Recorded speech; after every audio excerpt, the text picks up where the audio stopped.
बचपन इनका बचपन था वो अनेक कठिनाइयों से गुजरा था। इनके गुरु नेहरयानंद से सनातन से शिक्षा ग्रहण की। अपनी पत्नी रत्नावती से स्नेह रखते थे, लेकिन एक दिन रत्नावली द्वारा उत्प्रेरित किए जाने पर उनके हृदय में रामप्रेम जागृत हो गया। तुलसीदास ने अवधी तथा ब्रज भाषा में कई ग्रंथों की रचना की।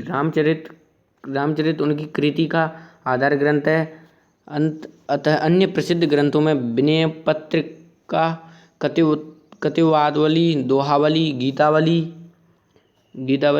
गीतावली और कृष्ण गीतावली भैरवा, रामायण, रामनाल कुछ उनके प्रमुख ग्रंथ हैं।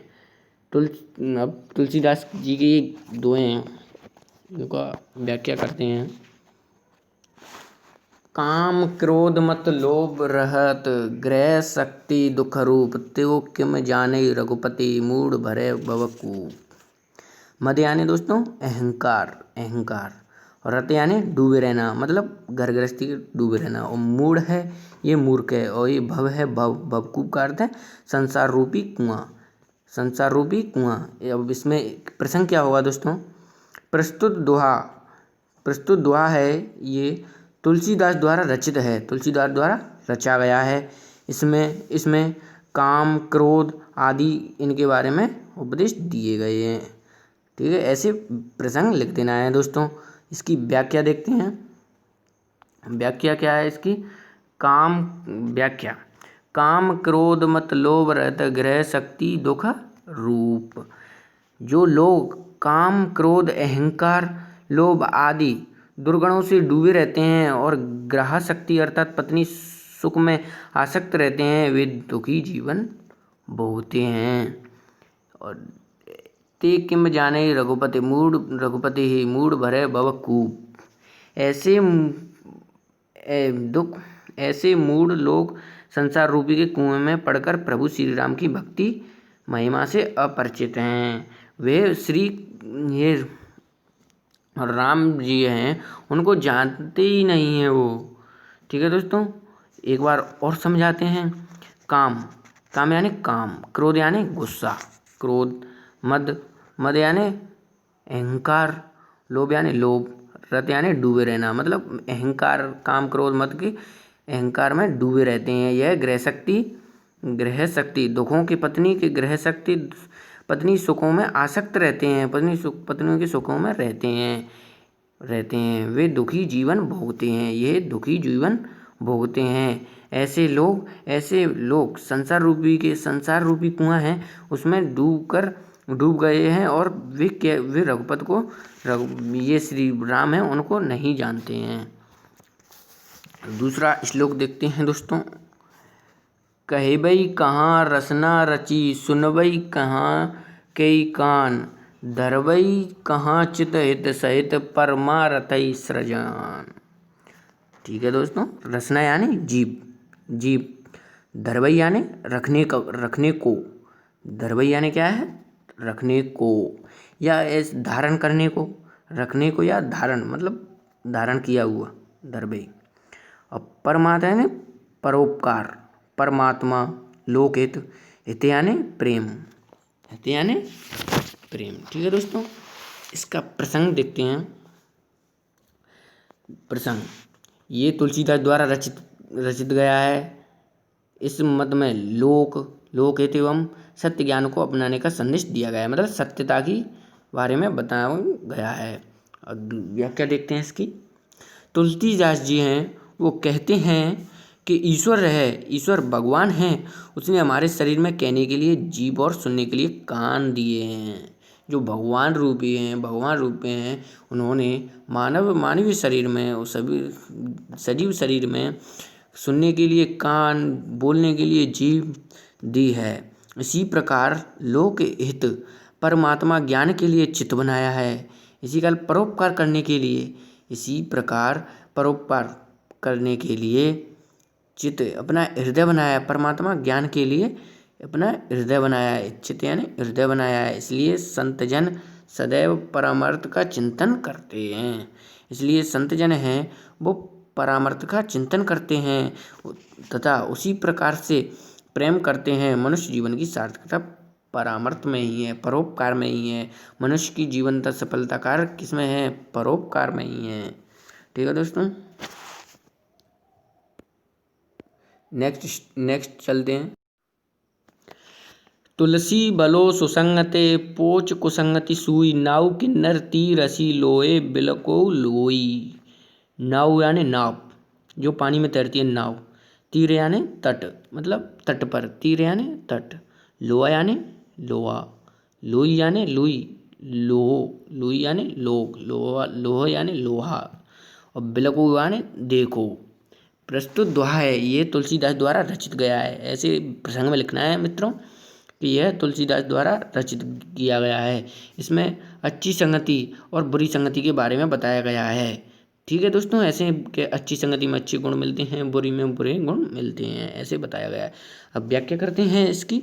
व्याख्या, तुलसीदास कहते हैं कि जो अच्छी संगति में बैठता है, भले लोगों की संगति में बैठता है, सज्जन पुरुषों में बैठता है, वह सज्जन पुरुषों में बैठता है, वह संगति से अच्छा बनता है, वह संगति का प्रभाव पड़ता है। संगति कहते हैं लोगों को संगति का प्रभाव पड़ रहा है इस पर, ऐसे कहते हैं गंदा हो जाता है और संगति पर प्रभाव पड़ रहा है।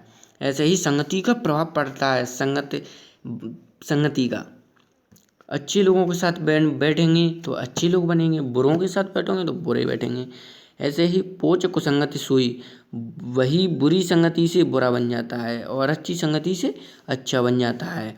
जैसे इसी के बारे में बताया गया है, जैसे नाव की संगति से लोहा भी किन्नर पर आ जाता है, किनारे पर। लोहा भी किनारे पर आ जाता है। जैसे नाव की संगति से, नाव की वो संगति है से लोहा भी किनारे पर आ जाता है, परंतु वह लोहा बुरी संगति से घातक हथियार भी बन जाता है। मतलब इसमें कहा गया है कि जो नाव है, नाव लोहे से नाव और किन्नर बनाई जाती हैं तो लोग घृणा नहीं करते हैं, और तीर और राशि बनाए तो लोग घृणा करते हैं और प्रसन्न होते हैं। ये नाव और किन्नर बनाई जाती हैं और लोहे से तलवार बनाई जाती हैं, क्योंकि ये देखने के लिए योग्य नहीं है उनके लिए, ऐसा इन्होंने बताया है। ठीक है दोस्तों, दूसरा चलते हैं। राम कृपा तुलसी सुलभ गंग सुसंग समान, जो जल परै जो मिले कीजई आप समान। सुलभ यानी आसानी से। ठीक है दोस्तों, सुसंग यानी सुसंगति, आप यानी अपने। प्रस्तुत इसके द्वारा ये प्रस्तुत किया गया है, तुलसीदास जी के द्वारा प्रसंग में लिखना है ऐसे तुलसीदास द्वारा। इसमें सुसंगति प्रभाव पर प्रभु की भक्ति का महत्व बताया गया है। ठीक है दोस्तों, व्याख्या करते हैं। तुलसीदास जी कहते हैं, हे प्रभु, राम की कृपा से गंगा के समान सुसंगत आसानी से मिल सकती है। राम की कृपा से, मतलब राम की कृपा से, राम भगवान हैं, उनकी कृपा से गंगा के समान सुसंगति आसानी से मिल सकती है। गंगा के समान सुसंगति आसान से मिल सकती है। और गंगा में जो जल मिल जाता है, गंगा उसे अपने समान पवित्र बना लेती है, और सुसंगति में जो भी जन आता है वह सद्गुणों से मंडित हो जाता है, ऐसा उसने कहा है। दोबारा समझाते हैं, ये थोड़ा केस्ट है दोस्तों। राम कृपा तुलसी सुलभ गंगा सुसंग समान। राम भगवान हैं कि कहते हैं तुलसीदास जी उनके वर्णन करते हुए कि प्रभु राम की कृपा से, ये जो प्रभु राम हैं उनकी कृपा से गंगा के समान सुसंगति आसानी से मिल सकते हैं, मतलब गंगा के समान आसानी से हो सकते हैं।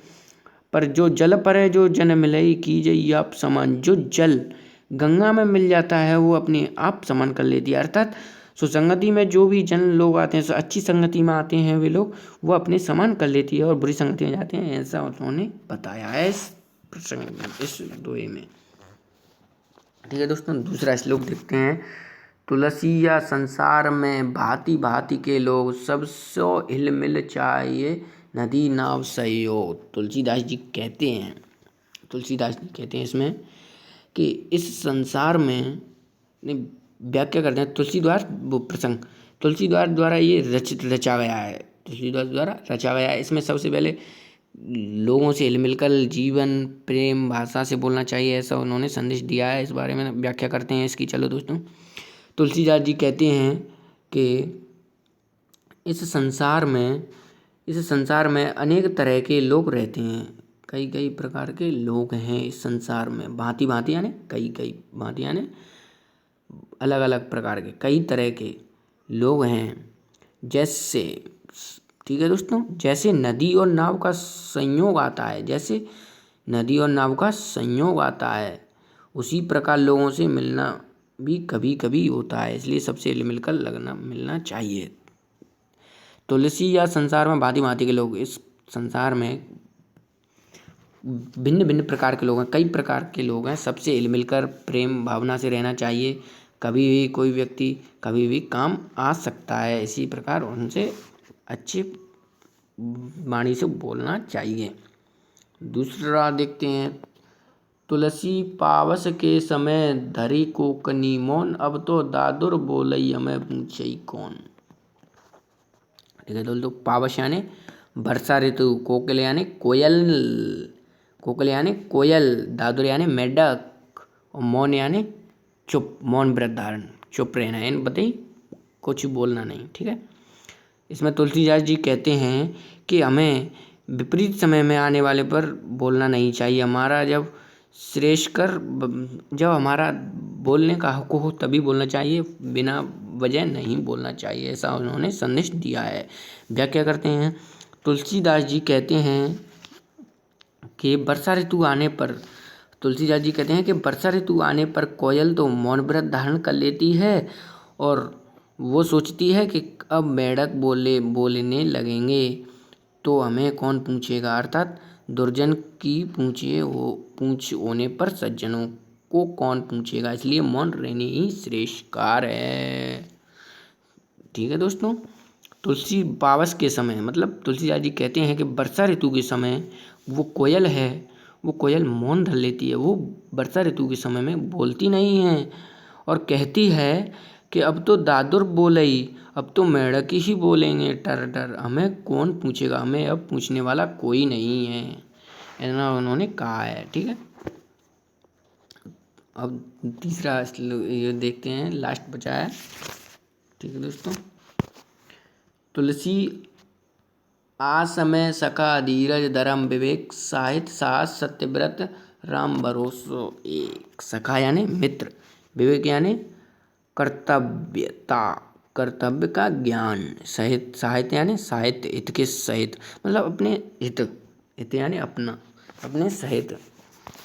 प्रसंग में क्या लिखना है दोस्तों, तुलसीदास द्वारा रचित। इसमें बुरे समय में परमात्मा पर भरोसा रखने का उपदेश दिया गया है, मतलब भगवान पर भरोसा रखने के लिए कहा गया है। इसमें भगवान पर भरोसा रखना चाहिए। ठीक है दोस्तों, व्याख्या करते हैं इसकी। तुलसीदास कहते हैं कि बुरा समय आने पर ये अपने मित्र एवं सहयोगी होते हैं। तुलसीदास जी क्या कहते हैं कि बुरा समय आने पर ये अपने मित्र एवं सहयोगी होते हैं। बुरा समय आता है जब ये अपने मित्र सहयोग करते हैं, मतलब अपने खुद के हित के लिए मित्र होते हैं, वही सहयोग करते हैं। और धीरज यानी धैर्य धर्म विवेक साहित्य साहस सत्यव्रता परमात्मा का भरोसा इन पर सब कुछ छोड़ना है और भगवान के भरोसे पर सब कुछ छोड़ देना चाहिए, ऐसा उन्होंने कहा है। ठीक है दोस्तों, वीडियो को सब्सक्राइब लाइक करें प्लीज़। ठीक है, और इससे राजा सोटा है, इसको कृपाराम खेड़िया द्वारा इसको आने वाली वीडियो में, अगले वीडियो में बताएंगे। ठीक है।